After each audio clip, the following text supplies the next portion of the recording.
Welcome, students, activists, to the Girl Boss podcast. Today we will be discussing elections, the provincial and national general elections that is upcoming in South Africa on the 8th of May. Sorry. And yes, so we have Tumi. She is representing the EFF. We have Angeline, who is affiliated with the ANC. And we have Bakang, who is representing the DA. There's Londi, she's neutral. And Simi, I'm neutral. I'm Simi. So yes, so why are you voting? We're putting this question to everyone. Why are you voting, and why should young women vote? So we can start. Okay, thank you very much for having me. I am voting because I honestly believe that this is important to us as a democratic country, considering the history, our background, considering what our ancestors have fought for. It is important that I do exercise this vote. And if I don't, then who am I going to hold accountable for certain changes that I want? Because if I don't vote for a government that I do want or see eye to eye with, then I'm going to have someone else ruling on me. And if we do consider apartheid, we had no right to vote, and we did not choose who will rule over our resources, our land, how we did education, those kind of things. And that's why I think it's important for me to vote today. Okay. So you're voting. All right. So one of the reasons why I'm voting is because I want to exercise my power. Just like she said, back in the days during apartheid, women were defenseless. They were deemed as not good enough to vote. They were deemed to be uneducated to vote, basically. So because we now have the opportunity to exercise our power, I believe that it is essential to make sure that you put your voice out there. You get yourself to be heard by everyone else. Okay, you're not getting heard by what you're saying exactly, but by your vote. That counts for something. Because I mean, I can't be blaming the government for the things that I want when I haven't exercised the power to get what I want. So as Tumi mentioned earlier, we have to understand the history that comes with, I don't want to say the privilege of voting, but that comes with voting. You know, in South Africa, our parents couldn't vote, until recently in 1994. So I think to respect the people who fought for freedom, it's important for us to vote. And apart from that, I'm voting because I want South Africa to grow. And I think it's through my vote and who I put into power that will be possible. So, I'm voting because I want to see change. What do you think about people that don't vote? So, is it called voter apathy, right? Yes. Yeah, so people who don't vote, it's quite disappointing, especially when you're young and you're not interested in politics. You don't have to be actively involved, but you have to, make use of your right. And I think also lack of citizenship education in schools, in high schools or primary schools, where we don't teach, or we do teach kids about the importance of voting, we don't really get into the nuance of why is it important to vote. So we need to link this with history, with development studies, and why is it important for us, to participate in elections. Would you like to say anything? Okay, I'd like to just say anything. Personally, I believe that it is very important to vote because you want your voice to be heard. Because let's just give a general example. When there's time to make a decision, they normally say by show of hands how many people support this or how many people don't support this. So just like in voting, if you don't raise your hand or your voice to be heard, and then if something is happening around the country and you don't like it, I feel like it is pretty much useless to say to have a say, because you had your chance to cast your vote and say, this is what I want to see happening in the country. So if that's what you want to see happening in the country, you might as well go ahead and vote for the people specifically that you feel like they're going to bring about that change and work together with the people of South Africa. So that is why I think it is important to vote. Yeah, and I think it's important to vote because you pay the taxes. So the people, it's your money. You know, you pay the taxes, you pay the VAT, and then the government's like, okay, every year they're like, we're going to spend 500 million building this road, da, da, da, da. So it's actually, I think maybe this voter thing, people are not looking at it, like people who don't vote, they're not looking at it as their investment, like their money investment. You are actually giving money, putting money in someone's hands, and they need to be accountable as to how they spend their money. And I think maybe people that don't vote, And also, I think young people who don't vote think that, absenting from voting doesn't really affect them.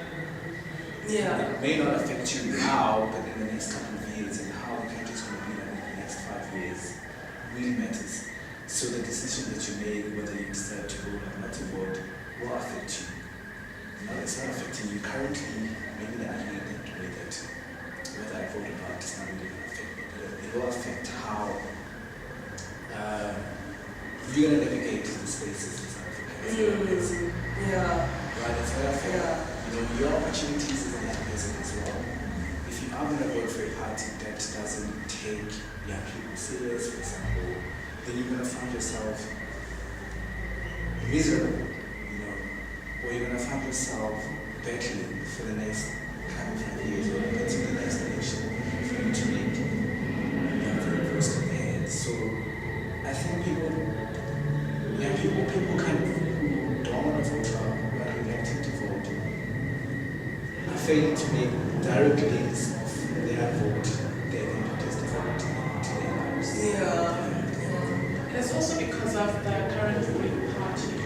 Because the current ruling party, they have voted for it to rule time and time again, and yet no changes have come about. Nothing has been feasible. People have voted for ANC, and we have demanded roads in rural areas, better schools, better infrastructure and toilets, and nothing has come. And that is why they feel that disconnect is why I'm saying that. And I like the fact that you said it's more of an investment, because that is how I also look at it. You need to invest in your future. You need to say, okay, I understand that this government talks about this, these are the promises, this could work out in the future, this could be great. Unlike other governments that say that their plans might be taking us backwards in a sense. I don't know if you understand. Yeah. So you think young people are discouraged because of the promises that the ANC failed to Definitely, I don't want to lie. I definitely don't want to lie, because it has created a culture of corruption, a culture of lies, a culture of patriarchy that has dismantled so many systems. But what about first-time voters? Because I remember in matric, when you were encouraged to register to vote, because in May I'll be voting for the second time. Mm-hmm. But I was one of the very few people in my class who actually went out to register to vote in the 2014 elections, right? So I'm still wondering as to why my class were not interested then to go register to vote. Young as they were then, I think they should have been interested. I mean, they were first-time voters, but they were not even eager to experience that, to make use of the first vote. I think that could have been a great opportunity for them to see how things would pan out. I feel like the main issue pertaining to this problem is lack of information. We are less informed about this whole voting thing. We don't know everything about it all. Like you said about this whole investment thing. Like, for example, many people don't know that if they vote, they are investing towards their future. Like, if you don't see the reason to vote, I believe you won't vote. So if you are told why you should be voting, it is clear out there that this is the reason why this and this should happen, then you have a clear, a clear alternative or a clear, what can I say? What's the word? I think it's understanding. Yeah, a clear understanding, exactly. A clear understanding on what exactly you should be doing and why you are voting. Because without that, there's really no point, like seriously. Yeah, because like the parties, like, yes, there's tax, there's VAT tax, and it's your money, so you need to see where is the country going to spend that money. And so the different political parties are going to say they're going to spend it doing different things. So you also need to now use it to benefit you, basically. So, okay, so then the next question is, what should be on the agenda for young women? So young people, as South Africans, as young South Africans, what do we think needs to be the drivers of the social change that we want? Yeah. Would anyone like to? Yeah, I think it should be leadership. Because in most cases we find that women, they are pushed at the back to say, okay, this is what should be done in the society or in the country, but who is doing it is basically the men. The men are out there controlling everything, whereas women are supposed to be those who are supporting the men. It's not the women who are out there as being the bosses of whatever that is happening. We are cast behind, and then I think, So you think that just the perspective of women, is needed. That's what We need to use the system for our benefit. We need to say that, whoa, we realize that this culture has been toxic to our people. Look at the rape culture that is created. Look at the femicides that are happening. Look at education. Look at the unemployment rate. Because politics run things. The policies govern how we live day to day. And that's important. That's why we should also, because the politics govern how you live day to day. And hence, now we should create a culture of accountability, a culture of discipline. We're using the system if we are, but let us change the culture. Let us say no to such things. That's what I think should be on the agenda moving forward. And that is a feminist perspective. Okay. Yeah, I also agree with the feminist perspective because, like, for example, I was driving, I went to go home to visit my mother, and then I was driving at night, and then my car broke down. But then, and then it's like panic. Like, then one panics, then we all panic, And it's like, if I was a man, I wouldn't be panicking in this situation. I mean, like, who's gonna hijack a broken down car? So it's like, we're not scared of that, but then we're afraid of, your safety as a woman. Like, walking, it's a crime.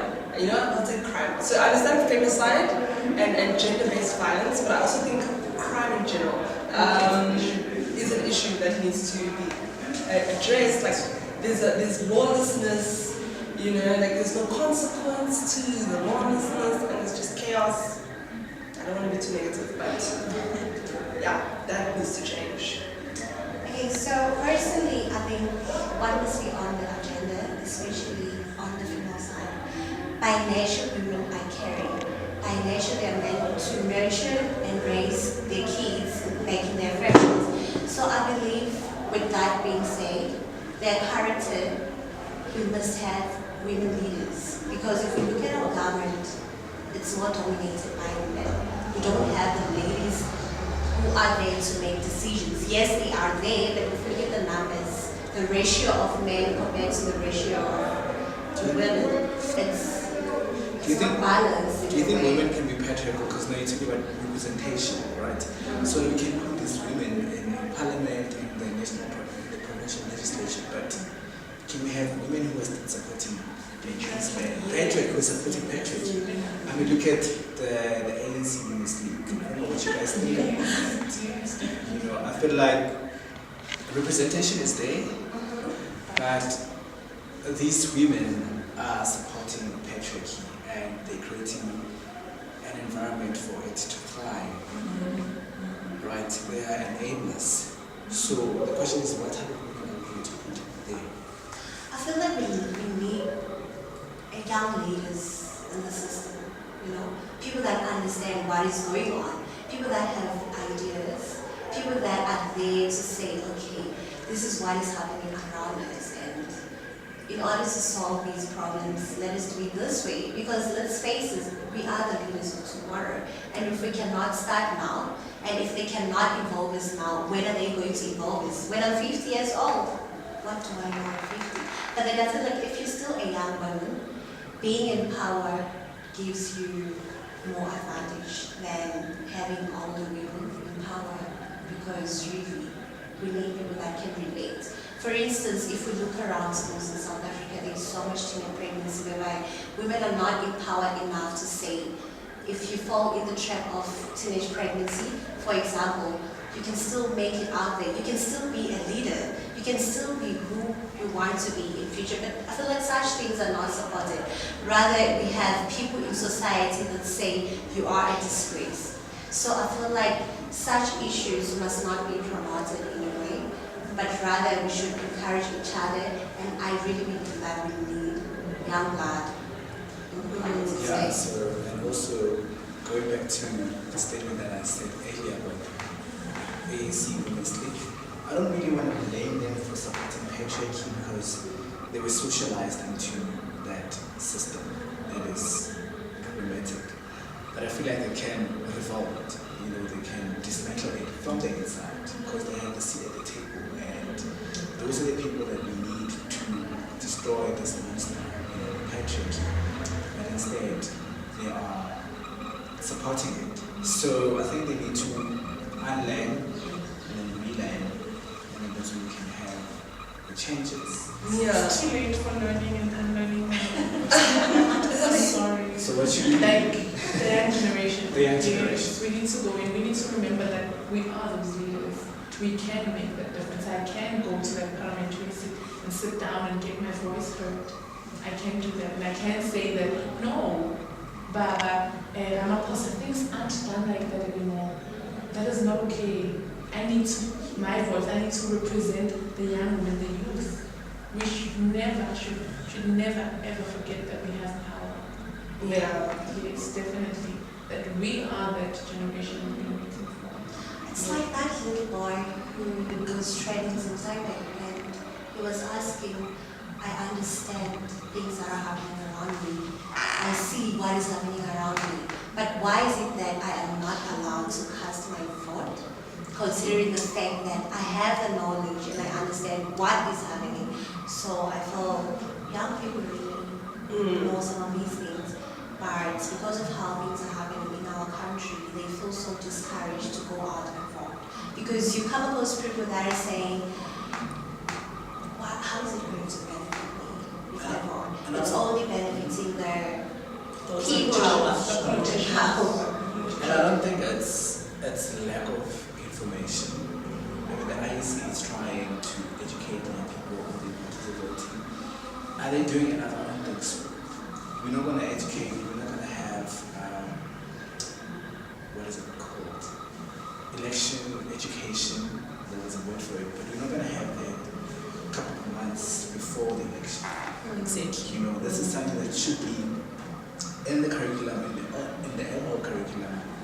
I know it focuses on citizenship education, but we're not focusing on the importance of voting and why as a young person you should vote, and that one vote can actually make a difference, a huge difference. Yeah. I think in terms of like the ANC with the leading women, I think yes, it's what we have in South Africa. We have a problem of it's good on paper, but it's not being practiced. So I think South Africa has one of the higher women in parliament percentages, like compared to the world. Yes. Or maybe Africa. Oh, I don't really know about the world. Yeah, no, I'm pretty sure. Like I compared think to in Africa, we're doing bad. We have older women. No, I think even globally. Yeah, like South Africa has, it's like how South Africa has the most human rights protective constitution, but on the ground, people, there's crime and it just undermines all of that. So what I mean, so like the ANC, they set the vision, but they didn't deliver. Yeah, Their that's policies are great. Paper looks amazing. It is one of the, it's an utopia. We live in a heaven, basically. But the implementation of it, it's terrible. yeah. So it's Yeah. that. Yeah, and then what do you think the main issues? Okay, that is the question. But let's just say, what do you think the future of South Africa should be? I think let's talk about that. Okay, for starters, I feel like we have to dismantle the ideologies that are going around in our society. Like she said something about patriarchal, and women being driven by men basically. Because in order to change, I feel like you need to understand that you are living under false consciousness. You are sort of internalizing the ideologies and taking them as your own, such that you don't see the problem with whatever that is going on. So, in order to change the system or the South Africa as a whole, I mean, we need to start by changing our perspective about how we view South Africa. It should start there. I think in addition to that, the South Africa that I want to see is, I think we should put education at the forefront, to be honest, because I feel like when we have people who are educated, they can think, they can reason. And when the ANC comes to them and say, well, if you don't vote for us, this is what we're going to do, we're going to take away certain things. If you are educated, you know that they won't do that. Do you understand? So I think we need to prioritize education and also employment. We need to create more opportunities for young people. I think once we're empowered, we're employed, we're educated, the ANC is going to fear us, and I think we can make changes and we can move this country forward. I just feel like the ANC is toying with the emotions and with our reasoning and intellectuals that we can't think of certain things. We don't know how politics works, we don't know how the economy works. If we had a sound understanding of how policies and the economy works, I don't think we'd be scared of hesitating to vote. Yeah, that's what I think. Yeah, there is the whole thing of the ANC being the liberators, deliberative. I don't know if that's a word. The liberating party. Sure. And I think, although I'm neutral, I'm like, okay, I'll give him credit. I'll give him credit for that, and I'll give him credit for getting us this far. But now it's like, okay, step aside. Sorry. Yeah. I would like to say that sexual orientation should not be discriminated against. I think that is basic. But I understand, religion also now plays a role because some people think it's morally wrong. But I would like to live in a sexually liberated place. Yeah, women are free. And I think, yes, we need money, we need jobs. It would be nice if we could, people were educated, but then people were also taught to think for themselves. Yeah. So then inventing. We need, because now a lot of the things, it's invented by people. So this mic, we don't know maybe who was the inventor of the mic. But we know that this mic was probably made in China. But we need to start inventing things, and we need to start like Wakanda. Yeah. And also benefiting from our natural resources. Yeah. We're not benefiting from that. We need to have the skill to, because now the argument is, well, we don't know how to manufacture or turn this raw products into That's a finished fallacy. products. It goes back to the ideology that we've been fed. And honestly speaking, we need to acknowledge the fact that the system did not really fall after democracy. We need to be honest with ourselves that there's certain things that are still perpetuated from apartheid that we still carry with us. That is why so many of our youth feel the alienation. They're not connected. They don't want to be part of this kind of democracy because it's not real. Nothing changed for so many of our people. We still live in four-room houses. ANC still builds RDP four-room houses and it says it's a different government. Where is the dignity in that? That for me shows you that ANC has totally failed. It has brought some changes. We're here at a higher learning institution, learning this technology, but more of such things need to happen. It's too little. We cannot continue to allow our politicians to be so greedy. And when we talk about values, then we talk about the kind of culture, that's the culture we want to create as young politicians. Accountability and honesty, transparency. We should never be afraid of correction. We should aspire to learn. ANC has just, whether we are wrong or right, it's not okay. It's fine. It's fair. There's no moral compass there. That's what they've done. They've destroyed it. That's what I think. But we should create our own culture. We should take politics. We should take this political system and make it work for our women. That brings us to the question of, are we really liberated? Like, are we living into that fallacy of thinking that we are liberated, whereas we're not? Because personally, I believe that they claim that liberation occurred. Yes, it did occur to some extent, but we are still moving towards liberation. We are not there yet, and we are far from getting there. So, as much as we have many changes, free education and all those things, we still have, inequalities. Exactly. Yeah. And also another thing that causes the alienation from people saying, I'm not going to vote, I'm withholding my vote. What's the use? What is the use? We fought for education. Fees must fall. People got hurt. People went to prison for their political ideologies. Same things that happened in apartheid. Are we really free? I'm going to say I feel like I'm free. So now I understand that now I have a privileged position. Because then it's like, okay, you are the few. That's the problem. There's a few of us who say they are free. Like, I feel like, I have access to the internet.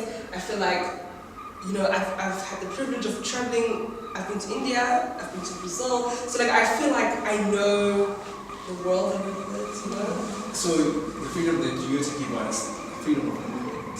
And that is okay. Yeah. In terms of economy. It's also economics because not everyone can travel, Not everyone can travel, yeah. I understand. But with us, what we got was just local votes, and now you can live in the center and you can have a right neighbor. Right? But pay a lot of money. And work like a slave. That's what I'm talking about. Okay. And yes, we're free. We don't have, the bounty stains when we're restricted.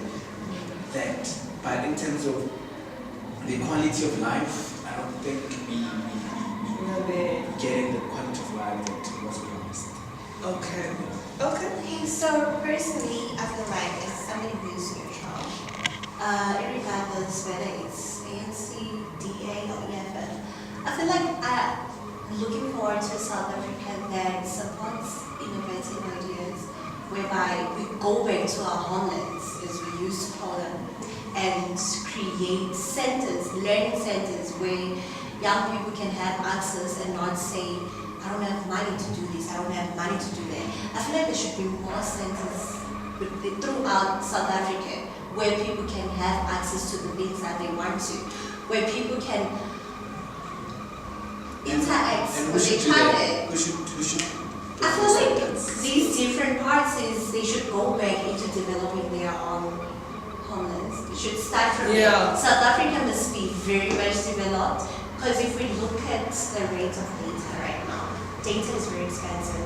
If we go back home, some people cannot even access basic information on the internet because it's very expensive. But if we look at other countries, data is very cheap. And starting off by data, you can access information. There's so many young people that are not educated educationally, but they've got so much skills. Skills to do something with their hands, skills to make income, but then they don't have the right people and the centers that they can go to say, this is what I have to offer. It's just nepotism around South Africa. People cannot penetrate the markets, whereas those markets. Why is it that we cannot penetrate the market?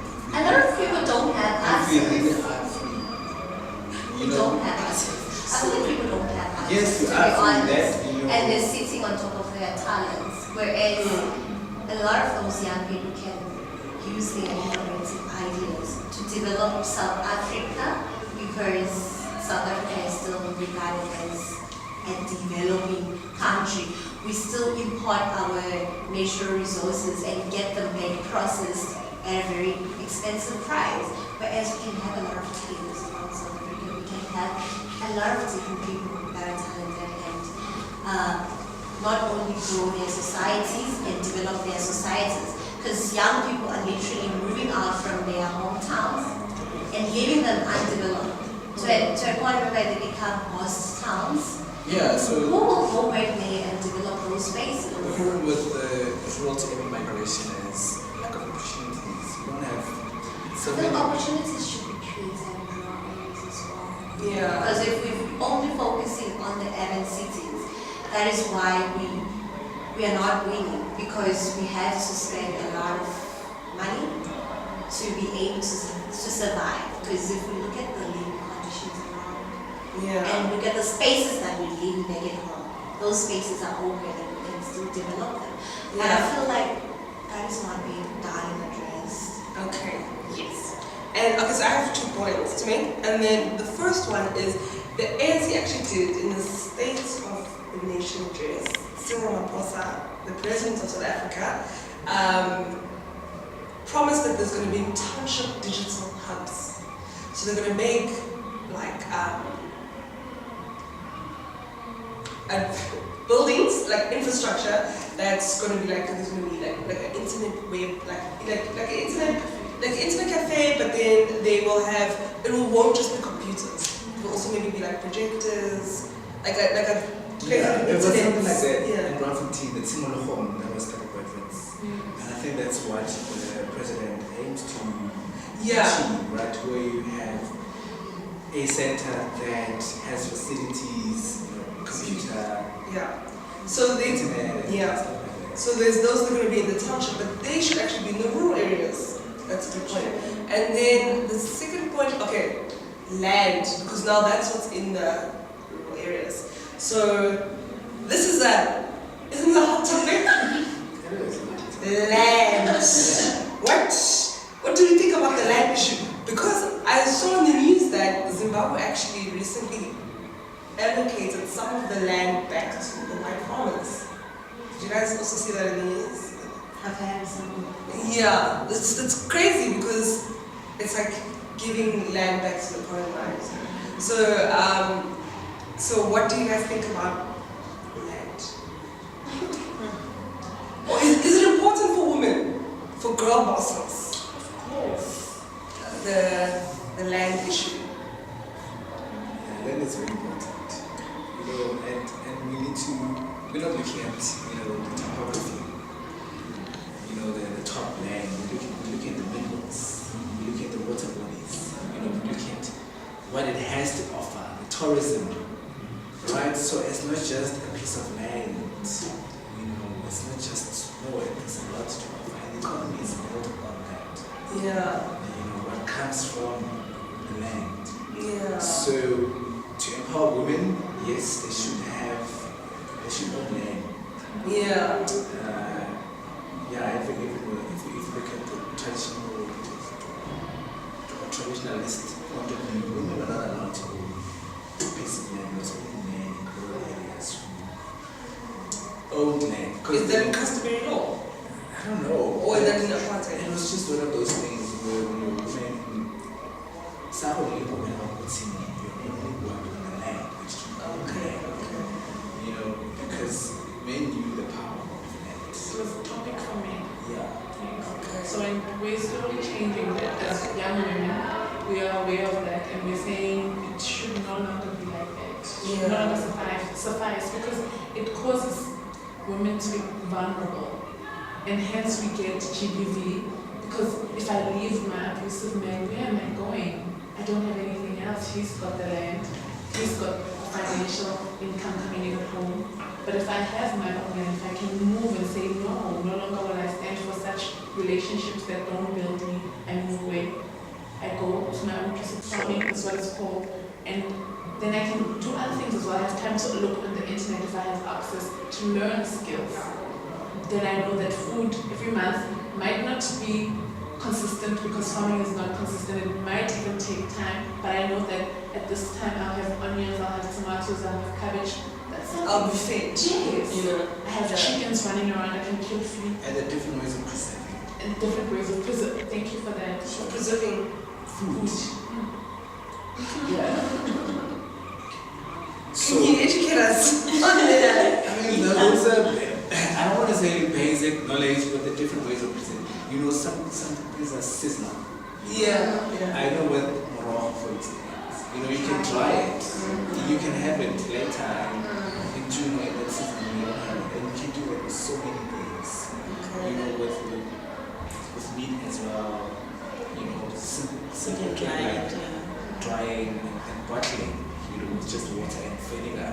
Yes, That's a yes. simple way of just preserving, traditional way of preserving. But I mean, now we live in a modern society. We can make use of sophisticated methods. But those preservatives, they contain toxins. So like I know like the tinned food, there's like BPA, whatever. So yeah, so it's actually important that people learn of the traditional African ways because then those don't contain the toxins. I feel like we've lost our culture because of capitalism. Because at some point, those people who are doing those teen stuff, they're gaining profit out of that. So they made us lose our culture of saying that you can dry meat, you can dry whatever, like naturally doing so without spending so much. But because we've been told that maybe this is not the right way to do it, or this is the less effective way of doing it, they are pushing their ideologies for us to promote their businesses. At some point, we are losing our culture, our indigenous knowledge and everything else. And at the other hand, they are striving and getting at the top with their businesses, basically. Yeah, that's a good point. Capitalism. Marxism does stated in his writings that the way the bourgeoisies, the rich, continue to enrich themselves is because they have land. We don't have land. They have means of production. They have no resources. Yeah. All we have to do is rely on their wage, on their monthly wage for us to sustain ourselves. So now if I don't have land, don't have that food coming in, I have to work. I have to work for you. Otherwise, there's no other way that I'm going to survive. How am I going to feed my children? Yes. How am I going to take care of myself? So the wage is how they kept us. Now, if we get back the land, we'll be able to change Do you have things. to compensate? Sorry? Do we have to That's the hot topic. Yes, that's the hot topic. Too much. Do we have land appropriation without Compensation. without compensation? But I'd love this preservative thing. I would love to learn more. I wish people had told me about the preservative. I don't know, my grandmother told me about it. You see, that's in our ridiculous. home, you know, we still You know, there was this movie that I was watching recently, and the title is The Boy That Does Something to the Wind. You know? The boy that harnessed the wind. Yes, Yeah. The Boy That Harnessed the Wind. And there it shows like people having the land, but then because of circumstances that we currently live in, you know, for you to be able to live off the wind, the climate has to also agree with you to say, but I feel like human activities that have been happening around us, like development for instance, have killed the way in how the nature used to respond to us as human beings. Because back then they used to live off from the land, like saying preserving some food for the winter season where you know that there's not going to be rain, but I'm still going to need something to eat with my family. So those people in that movie, they literally needed the land as much to say the maize, which was the staple food, to say they would make pap and other things. If there's no rain and they don't have means, I feel like there's still places like that in South Africa whereby people do do have the land, but there's nothing much that they can do to that land because there's no water to help them to farm. So if we look back into these big farms, they're using systems like irrigation, which is also very expensive at the same time. So I feel like people should need to understand the value of the land and to say, yes, you have the land, what are you going to do with it? How is that going to help you? I might have a land back there in the rural areas, but if I don't have rain and access to water to help me to grow, to cultivate and to raise livestock and stuff like that, because it's eventually going to die if I don't have all these needs. Hence, I understand why you're saying in Zimbabwe they had to give back the white people the land because they felt maybe they do have the resources to come and reuse it. I still feel that we need access to things like water to help us with owning our land and still cultivating reservoirs as well. And also I went through all the manifestos. Oh, good for you. Yeah, and they say little about environmental change. Environmental change and sustainable development. Well, they do mention sustainable development, but it's not evident. It's not well articulated. And I wonder as to, do we need this kind of political parties that are very neat on the issue of the environment? Because land and environment and water, these things go really hand in hand. And it's the future. And it's the future. Yeah. So if you look at the Western Cape, for example, with the whole water shortages and the daisy and everything, but I'm not saying much about the land and the environment. Yeah. Sustainable development. Yeah, so the thing with the ANC, like for example, just the point on issues affecting young women. So for example, like now, I think, I understand that sanitary pads is going to be a tax-free item. But then women had to get that. I just feel like, and I understand that democracy, it's the majority rule, so then the government responds to what the people want. But I also feel like there's, in the ANC, or should I just say in the government, or in the ruling spots, in the leadership of South Africa in general, right? Because the ANC is just 60 something, There's no ingenuity. Like, they don't actually go, let's plan for the future. What happens if there's a water crisis? Like, there's no like strategic planning. There's just like, they just respond. So like, there's a disaster. Okay, so this protest is on fire. This township is on fire. Okay, let's respond. But it's like, how do you stop people from future, like, what's the next step? They don't think of like long-term plans. That's why the foresight. They're very reactionary and not proactive. Yeah, they're proactive. That's very well. And as a geography student as well, I know that climate is changing, that they're going through more floods. ANC is relaxing that. It's not saying anything. It's not saying that our townships are hazards, that we need to implement more drainage systems. Otherwise, more people are going to suffer. Like for no reason. Look at KZN, look at Cyclone Idai, look at these things are happening. They're showing us that we need to prepare, but we're not doing it basically just shows us that ANC has no foresight. They are very reactionary, and we cannot be reactionary in times like this. But do you think that the EFF, because he said that the EFF also didn't have an environmental, so we can't also, it's also